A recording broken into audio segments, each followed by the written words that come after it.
Welcome to The Blue Dot, Northern Kentucky's premier political podcast, brought to you by the Kenton County Democratic Executive Committee.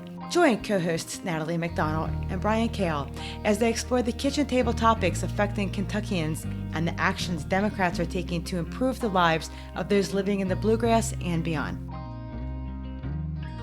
Thank you for joining our inaugural program. I'm Natalie MacDonald. I'm the Vice Chair of the Kenton County Democrats, and I'm here with my podcast partner in crime, Brian Koehl. Hey, Brian. Hey, Natalie. Hello, everyone. Thanks for joining us.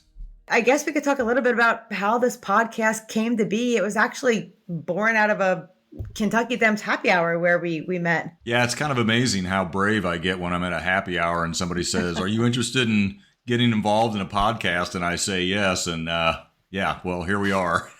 We're giving it a shot. No, but for real, we've been having a lot of these events lately, and we've had a record number of people showing up at our Kenton Dems events. People are really eager to get some information and know what they can do to get involved. So, we thought we would just kind of talk about these kitchen table topics, how they affect Kentuckians, and what Democrats are doing to improve the lives of those in the Bluegrass and beyond. So I thought this would be a great forum to kind of get that message out there. That's right.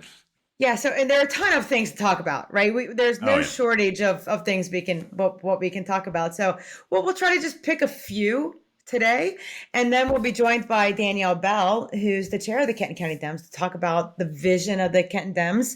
And then we'll wrap it up today, just letting you know of a few things that you can do and events that are upcoming and how you can participate with a call to action. So let's get right into it, Brian. So what's been top of mind with you this week? Well, I think the most glaring topic and the one everyone is hearing the most about has to be Trump's tariffs. Everyone is keenly aware of how devastating these tariffs either currently are across the country, and we'll take a closer look at how they disproportionately harm red rural states, especially Kentucky. Yeah, and there's no doubt these tariffs are just crazy, right? One day they're on, one day they're off. There's just so much uncertainty there. One of the things that I've been kind of focused on are all these cuts that are happening. We're seeing cuts to the NIH. We're seeing cuts to Medicare at the federal level.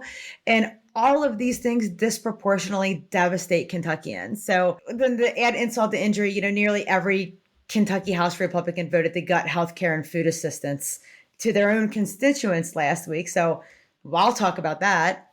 Right. That's just an additional challenge we Kentuckians have, is that Republicans hold a supermajority in our legislature. This means that any pushback against or adjustments to these punitive federal policies that might exist at the state level are absent in Kentucky, as our lawmakers will basically rubber stamp just about whatever the Trump administration dictates, or, incredibly, believe it or not, make things even worse for Kentucky's working families. Yeah, it's bad when I find myself agreeing with Rand Paul and Mitch McConnell on tariff issues. Oh, man. Yeah. So, well, let's just get into that. Let's just talk about the tariffs, because I think that's the big one that's affecting everybody across the board now. Okay, yeah. It's hard to pin down exactly where we are with these tariffs to be able to talk about any direct impacts, because Trump is constantly changing the levels of the tariffs, which trading partners are affected, and what products are covered. For instance, after announcing 25% tariffs on Mexico and Canada in early March, he then paused the tariffs on cars only from these two countries the next day. And then the day after that, he suspended nearly all the tariffs that he had just imposed 2 days earlier. And then on April 2nd, we all remember Liberation Day, Trump announced massive tariffs on countries across the globe, sending the stock market into a panic that ultimately saw over $6 trillion of value lost in a week's time in the U.S.'s stock market. However, just 1 week later, April 9th, Trump paused all tariffs except those against China for 90 days. And then he escalated the tariffs against China to their current rate of 145%. This type of uncertainty is not only treacherous for the stock market, but for Kentucky families as well. The values of Kentucky retirement and investment accounts have plummeted. Tariffs are a sales tax that consumers pay, plain and simple. I think we all know that by now. Trump himself stated that he, quote, can't guarantee his policies won't increase the prices of basic necessities that every Kentucky relies on. Tariffs have already caused higher prices and will likely increase inflation as they are fully implemented. And on top of that, the uncertainty and lack of a clear, well-communicated plan means Kentuckians can't make the necessary adjustments to ensure that they can pay their bills and keep food on the table. But generally speaking, 71% of Kentucky's tariff-impacted jobs are in Trump-voting rural counties.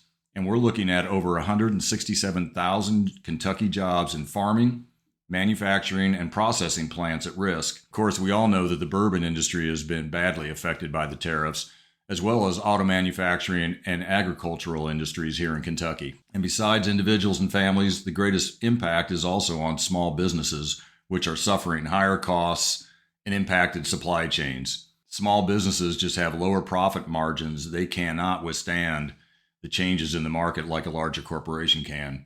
And they are typically financially unable to buy materials or parts in large quantities in advance when prices are lower. That might help them avoid these cost increases, which of course they are going to pass along to consumers. Finally, small businesses don't have the cash reserves to weather challenging business climate like Trump is presenting on a daily basis. So often they have to either lay off staff or may even be forced out of business. As of the recording of this podcast, for instance, Trump has paused tariffs until early July 2025, again, except for China, set China's tariff rate at 145%, has suspended the export of certain key products the U.S. relies on, has carved out tariff exemptions for smartphones, computers, and other electronics, and decided that new large tariffs on computer chips that power many electronics will soon be announced. This uncertainty and resulting damage just continues, and all of these moves negatively impact Kentuckians, as well as all American consumers. While Trump creates economic chaos threatening Kentucky jobs and savings, however, Governor Beshear continues fighting to protect Kentucky families through responsible economic policies, right, Natalie? Yeah, I mean, absolutely. Thank goodness for Governor Beshear and what he's done within this state. I mean, there's no surprise that he's got such a high approval rating. I think he's at like 68% approval rating in the state. And, he's blue governor in a red state. And that's pretty phenomenal. Yeah, it really is. He is second overall in the nation behind Republican Governor Phil Scott of Vermont. And also what I think is really interesting is that he has been able to maintain that 60+% rating since July of last year. So he's been consistently performing and receiving high ratings from his constituents across the entire state. Yeah, I mean, it's pretty amazing. He just launched a podcast, by the way. I don't know if you caught any of that, but I listened to his podcast today. It's very entertaining and it's a lot of fun. So I'll have to check that out. See if we could get him to come join ours. I think maybe we can get him to come say hi and maybe we can get some tips from him. We may not be worthy, but let's give it a shot. As we discussed earlier, as an example of the opposite of Andy Beshear's mature governance, the uncertainty appears to be the theme so far of the Trump administration. How do you see this affecting, for instance, the healthcare industry? Yeah, and I think one of the, aside from how it's affecting the healthcare industry, he's governing like completely through executive order too, right? None of this is creating policy.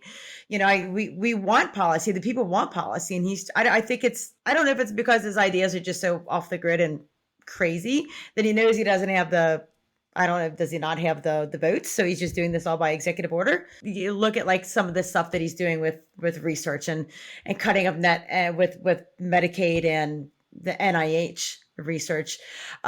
These kind of things are disproportionately going to affect Kentuckians. And I was initially going to kind of talk about specifically the NIH cuts, but then we had this kind of hold my beer moment when the Kentucky House Republicans, they voted to pass like $880 billion in cuts from Medicaid and $230 billion from SNAP food assistance last week. So this is going to kind of take precedence from me today because it's going to really hit Kentucky hard. We have 1.5 million Kentuckians that currently rely on Medicaid for healthcare. So this is for pregnancy care and prenatal care and nursing home residents and 1 out of 5 seniors. And wait, real quick, speaking of our seniors, did you hear about how now our grandparents are going to need to get on X to receive all their Social Security updates? I just saw that. I don't even know what that means. What do you know about that? X is all of a sudden a platform for government messaging. That's a reach. Right, exactly. I can't wait to teach grandma and grandpa how to get onto X. and filter through to find. I can't find what I need on X, much less them. But anyway, it's just one of those other things. How the Republicans are just making things harder, right? Right. And when you look at what the Democrats have done, let's just look just in Kentucky. When we look at Medicaid expansion here in Kentucky under Democratic leadership, our uninsured rate went from 14% to 5.4%, and most significantly, we saw those decreases in the uninsured rate in rural communities. And now, because of these cuts, we're looking at, having rural hospitals that serve high Medicaid populations possibly getting closed. Yeah. So that's the Medicaid and SNAP piece. But I do want to just sneak a little bit in about the NIH cuts, and it's kind of a little bit near and dear to me because I do clinical research in my day job, like as a living. So watching kind of all of these cuts be made, especially with this like anti-science, research administration, I just want to let people know that NIH research that's being cut is responsible for discovering the foundational science that's used to develop 99% of our treatments that are on the market today. So not only like at that federal level that is huge, but a lot of the programs that are going to be cut right here in Kentucky include like our Purple Star program, which supports medical care for our military connected children. It's cutting community health workers that address locally relevant issues here, like black lung disease, which is a localized occupational hazard linked directly to the coal industry here in Kentucky. It's going to cut our suicide prevention hotline. These kind of things that are just coming at a really dangerous time as we face a lot of uncertainty across the nation. But, with the measles outbreak, we've had cases here in Kentucky. We have an ongoing addiction crisis. So, I think that those things are just really scary. The whole goal is to flood the zone, right? We've all heard that. And if we, even though Trump has the Republican Congress and Senate completely under his thumb, especially the House, running it through legislature to make it permanent would take way too long. And they want to just shock and awe the entire nation and try to confuse us as much as possible to slip through as many things as they can. And that's, I think, what they're doing through these executive orders. And absolutely. And the sad thing is that it's coming at a tremendous cost to the people. If we want to just, again, go back to this healthcare piece, if you put aside the fact that it saved lives, which, you would think is a really pro-life stance, right? It's the economic output of the investment that we make in health and research, it far outweighs the amount of money that we put in.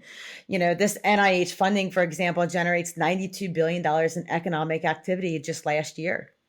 For every $1 we invest in it, we get $2.56 back. So I don't know, it seems like a pretty decent investment to me, but that isn't how the Republicans, I guess, see this. Well, I just see noted that the funding supported, you were talking about it, the revenue generation and the economic generation, that was over 407,000 jobs in 2024 that funding basically initiated. That's amazing.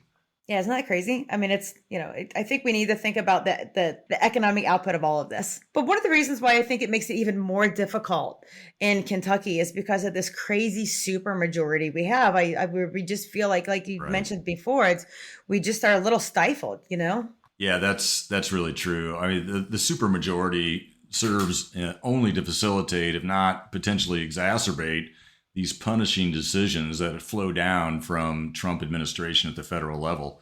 First, like a little background, by what we mean when we say supermajority. Republicans currently hold 80 of the 100 Kentucky House seats and 31 out of the 38 Senate seats. This equates to an 80% control of all legislative seats in the Commonwealth. I mean, this dominance just effectively restricts the power or influence of Democrats or any other opposition coalition. And because of this nearly free reign that Republicans have, they're able to, for instance, enact procedural rules that control how much time opposing legislators have to review and debate bills prior to voting. This really helps them push through, their priorities. And even though Kentucky Governor Andy Beshear can veto bills that he disagrees with or that he feels needs more work, Republicans with this supermajority can pretty easily override his vetoes and make these bills, the law of the Commonwealth. Last year, Beshear vetoed 16 House bills, 2 House joint resolutions, 8 Senate bills, and executed a couple of line item vetoes. But then Republican lawmakers used the last few days of the 2025 session to override these vetoes, or some of them, and they mirror the Trump administration policies, as we mentioned before. For instance, cracking down on DEI at universities, making Kentucky's abortion law even more complex and thereby more difficult for healthcare practitioners to interpret and comply with. Reinstating conversion therapy, which is very controversial and scientifically debunked, by the way, and that Andy Beshear himself described as torture when he banned it through executive order in September of 2024. Another veto override established a newly created oversight board to monitor enhanced Medicaid work requirements, again, mirroring what the Trump administration has communicated as one of their goals. And finally, rolling back water protections in Kentucky to align with weaker federal protection of waterways. This increases the risk of pollution by coal and other Kentucky industries. You can see how many of these bills echo Trump's policies and initiatives, and in some ways make them even more restrictive. So, Natalie, we Democrats sure have our work cut out for us. Absolutely. And when you look at just these three things that we talked about, right? The NIH and the healthcare funding, the tariffs, the supermajority that we have, and you look at what Republicans are doing, federally, and here in Kentucky, especially, like none of what they're doing benefits the country, You talked about all the things that Governor Beshear had to veto. He had to use or waste, Kentucky time, talent, and treasure to veto legislation that would do like silly things, that hurt people, like this conversion therapy, right? And veto restrictions on Medicaid. And all of them were overridden, but none of them, not one of them, helps Kentuckians, which is pretty crazy. It's pretty sad. And as you said, it's just such a waste of time pursuing policies that just do not benefit our constituents. Not at all. And I think what makes you feel a little bit defeated is that, we don't have a lot that we can do legislatively. Where I do think that we can have power is with the people. And, I know that it really at this grassroots level, when you start talking to people, when we go to like our events, when we have people get together, we start learning really quickly that there are a lot of Democrats out there, and they want to talk. They want to create some kind of change. So I think that's where we need to start. And we could talk a little bit more about that with our guests. So let's bring in the chair of the Kenton County Democrats, Danielle Bell, and we can have her talk a little bit about what the Democrats are going to do to help, and the vision for the Democrats in the next year. Yeah, that sounds great. So welcome to the Blue Dot Podcast, Danielle. Thanks so much for joining us. Well, thanks, Natalie. Thanks for having me on the pod. We've been having just a record amount of people and a lot of engagement at our meetings and all of our events that we've been having throughout Kenton County. So I think people are really excited to get involved one way or another. So what's kind of your vision for the Kenton County Dems is coming at this new year and beyond? So the vision, the goal, building a Democratic Party in Kenton County that can win in 2026 and beyond. So that would mean to me is that 2025 is all about growth. So for us to truly become a countywide party, be engaging Democrats in every precinct, building out our grassroots network. And I think most importantly, inspiring people to take an active role in electoral politics so we can actually win elections and advocate for our values at every level of government. The county party's primary job is to elect Democrats in Kenton County. So that means if we're recruiting strong candidates, we need to be giving them the support that they need to win. That means we have to have a real strong focus on expanding our voter base, boosting fundraising, and executing stronger GOTV efforts. So all of our, growth of the party this year will focus on directing that to those efforts in election years. Thank you so much for joining the podcast. We really appreciate it. Thanks, Brian. Yeah, I'm kind of a newcomer to local politics. As a recent retiree, I guess this is where my interests are leading me, especially with everything that's going on in our country and our government today. So I'm really excited to be a part of this podcast and getting more involved locally in the Democratic Party. You mentioned some of the things that you're focusing on. What is coming up like right on the horizon that you're most focused on right now?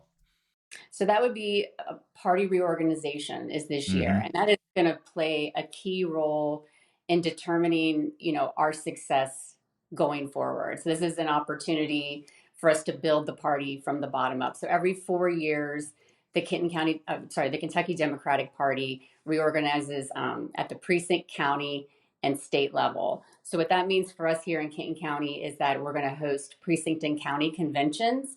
And at those conventions, we're going to elect 216 precinct committee members and 20 members to the Kenton County Democratic Executive Committee. So obviously, we have a lot of opportunities for people to get involved. So I'm really I want to take this as an opportunity to really encourage people to get involved. So if you want to learn more about the reorganization process, you can visit our website at kentoncountydemocrats.org. Our precinct and county conventions are going to be, I'm going to go ahead and take a moment to give this a shout out. They're going to be on Sunday, May 4th from 2 to 4:30 at the Erlanger Public Library. Okay, that's great. Yeah, I was, again, as being newly involved in the Democratic Party on a local level, I was a little confused about the reorg or what exactly it meant. It's open to really anyone in the Democratic Party who wants to attend. And could you kind of like just walk through what people should expect at the actual reorg event? Yes. So it's open to any registered Democrat living in Kenton County that you can participate with the Kenton County Dems. If you live in Campbell or Boone or another county, they're going to be doing the same stuff we are. So, direct anyone listening that doesn't live in Kenton County to seek out their local county party to find out their information. So you do have to register to be involved in reorg, and you can do that on our website, like I said, kentoncountydemocrats.org. And then after you've registered, on convention day, you'll show up. We'll put you into groups based on, first thing we'll do is elect the precinct committee members. So we'll divide everyone up by their precincts, have those elections, and then all the elected precinct committee members will join us at the county convention, which will just be on the other side of the room, right? And those elected precinct committee members will elect the 20 members of the county executive committee. Oh, okay. So it all happens in the same place at the same time, and you just kind of walk right through the procedure one after another. Yeah, and there's a detailed description, step by step, of the process on our website. And we're also having some informational events coming up over the next few weeks. So we'll be getting information out about those. And yes, it's a really great opportunity to get involved if you're ready to do something and make an immediate impact. I mean, I can't stress enough, being a precinct committee member, it's the most important elected position in the Democratic Party in your state and your county, because you're the leaders in your neighborhood, in your precinct. And that's the kind of engagement at that level that we need to really build the party out. Yeah, that's like real grassroots, right? That's where it all starts. When we get down to talking to your neighbors. And people we know from our events that people definitely want to talk and definitely want to get involved. Yeah. And and we need to start doing more of that. I feel like Democrats have been in hiding in a way, especially in our redder counties like Kenton. And, people are starting to show up. They're ready to get out there and fight back against all the terrible things that are happening in the Trump presidency. And, our county party is ready to help lead those efforts. And we want everyone, anyone who wants to be involved to come join us in that effort. Yeah, that's amazing. I like the saying that, like visibility is the antidote to that kind of like shame or hiding. So getting people out and visible is super important. And you went through the Emerge program, right? And I don't know if you want to tell us a little bit about what that is. It's maybe of interest of those who are looking to possibly run for office sometime? Yes, absolutely. So Emerge Kentucky is a program that trains Democratic women to run for office. And I was a part of Emerge in 2020, pretty much right when I had first moved back and had just recently been getting involved in local politics. So the course is great. It's about 6 months. You meet once a month. There's different training modules that kind of take you through each aspect of the basics of running a political campaign, whether you're running for a local city office to state rep and up. Um, and a lot of the people that I graduated with are in elected office now, or they're in leadership positions in the community, advocating for issues or in party leadership.